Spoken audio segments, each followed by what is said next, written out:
15 দিনে নেপাল ঘুরতে গেলে কত টাকা লাগে? আমি কাঠমান্ডুতে পৌঁছাই রাতে। এয়ারপোর্ট ট্যাক্সি, হোটেল, খাবার, বাইক রাইড, সিটি এক্সপ্লোর, চন্দ্রগিরিতে কেবল কার সব মিলিয়ে কাঠমান্ডু পার্ট আর পোখারা যাওয়ার বাস সহ আমার রাফলি খরচ হয়েছিল 12,000 থেকে 14,000 টাকা।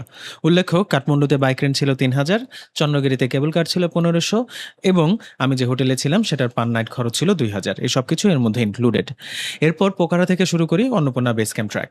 এবিসি ট্র্যাক আমি করেছিলাম প্যাকেজের মাধ্যমে। কস্ট ছিল $300, যা কিনা রাফলি 45,000 রুপির মতো।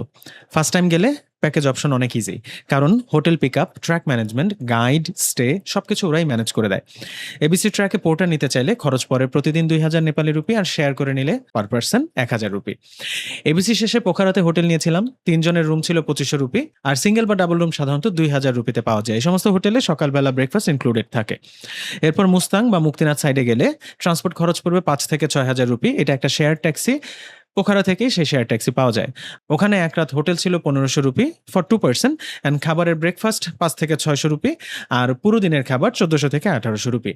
আর পোখারাতে অ্যাডভেঞ্চার অ্যাক্টিভিটি করতে চাইলে বাঞ্জি জাম্পিং এর রেগুলার প্রাইস ছিল 7,500, যা আমরা বার্গেন করে পেয়েছি 6,500-এ, আর প্যারাগ্লাইডিং করেছিলাম 8,000 রুপি দিয়ে। দুটোতেই সাধারণত হোটেল পিক আপ এবং ড্রপ ইনক্লুডেড থাকে। তাহলে সব মিলিয়ে এবিসি ট্র্যাক সহ বেসিক 15 ডেজ নেপাল ট্রিপ করতে আপনার লাগতে পারে রাফলি 90,000 থেকে 1,10,000 নেপালি রুপি।